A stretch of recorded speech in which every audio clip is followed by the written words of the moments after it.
Hello everybody, welcome to my channel.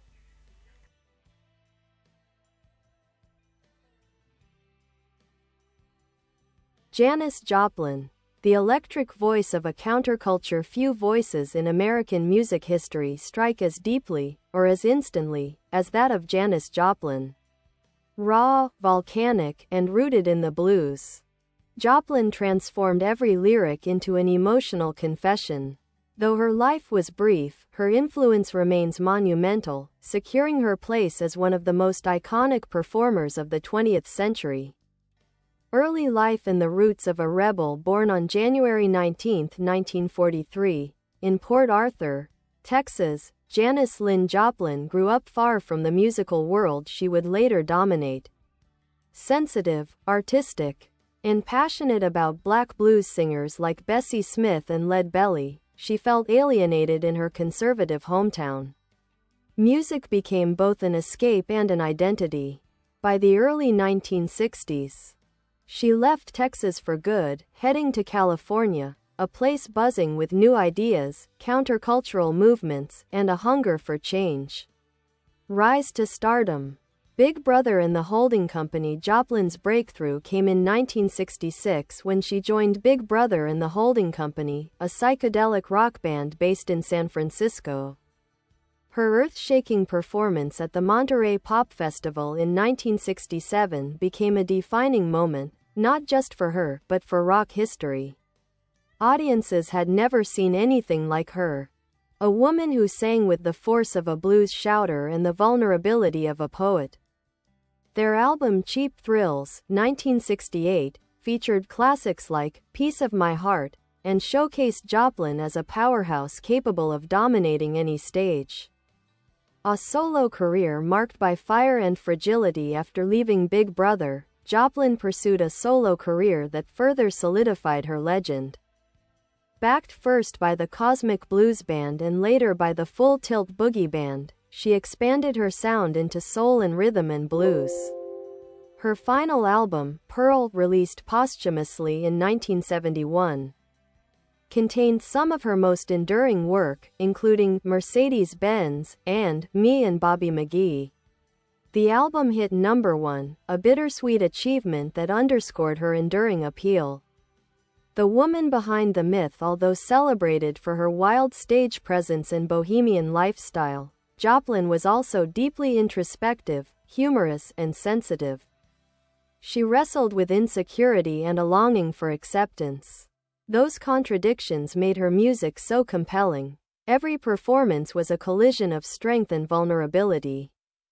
A legacy etched in rock history. Janis Joplin died on October 4, 1970, at just 27 years old, joining the tragic 27 Club of artists lost too soon.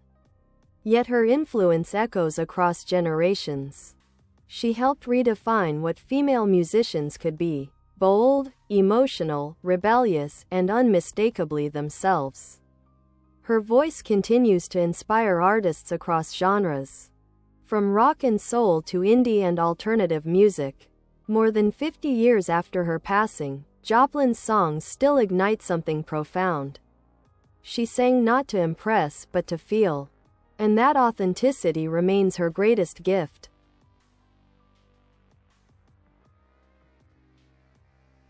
Janis Joplin, a voice that shook the world. Janis Joplin remains one of the most singular and electrifying performers in modern music history. With her gravel-edged voice, emotional intensity, and fearless presence, she embodied the spirit of the 1960s counterculture and carved out a place for women in rock at a time when the genre was overwhelmingly dominated by men. More than half a century later, her music still pulses with urgency, pain, and power. Early life. A restless spirit in Texas. Janis Lyn Joplin was born on January 19, 1943, in Port Arthur, Texas, a conservative oil refinery town where conformity was the norm. From an early age, she chafed against expectations. She was smart, artistic, and outspoken, often bullied for her looks and unconventional personality. Music became a refuge. She found a deep connection with the blues, discovering the recordings of Bessie Smith, Ma Rainey, Big Mama Thornton, and Lead Belly. Their emotional honesty resonated with her in a way nothing else had. As she grew older, her rebellious streak intensified. She painted, wrote poetry, and sang folk songs. By the early 1960s, she was hitchhiking to Austin and then to San Francisco, seeking a place where she could live without apology. San Francisco and the birth of a star. The San Francisco music scene of the mid-1960s was a cauldron of experimentation, psychedelia, folk rock, and blues blending together in ways that reflected the era's cultural revolution. It was here, in 1966, that Joplin joined Big Brother and the holding company. Her raw, bluesy singing instantly transformed the band. When they performed at the Monterey Pop Festival in 1967, everything changed. Joplin's rendition of Ball and Chain stunned the audience and critics alike. The performance became legendary, a young woman pouring her soul into every note, visibly trembling with emotion, leaving the crowd and her fellow musicians breathless. That moment launched her into national fame. Cheap Thrills and the explosion of success. Big Brother's 1968 album, Cheap Thrills, was a cultural phenomenon. The record's blend of psychedelic rock and blues, coupled with Joplin's fiery vocals, captured the intensity of her live shows. The groundbreaking cover art by R. Crumb and hits like Summertime, combination of the two, and Piece of My Heart, helped make it one of the biggest albums of the year. But the whirlwind of success and constant touring took a toll. Joplin's relationship with Big Brother grew strained, partly due to musical differences and partly due to the chaotic lifestyle surrounding the band. She left at the end of 1968 to pursue a solo path. Solo evolution. New bands, new sounds. Joplin's first solo project was I Got Dem Ol' Cosmic Blues Again Mama, 1969, created with the Cosmic Blues Band. The album leaned heavily into horn-driven soul, showing her desire to expand beyond psychedelic rock. While it received mixed reviews, it demonstrated her willingness to evolve as an artist.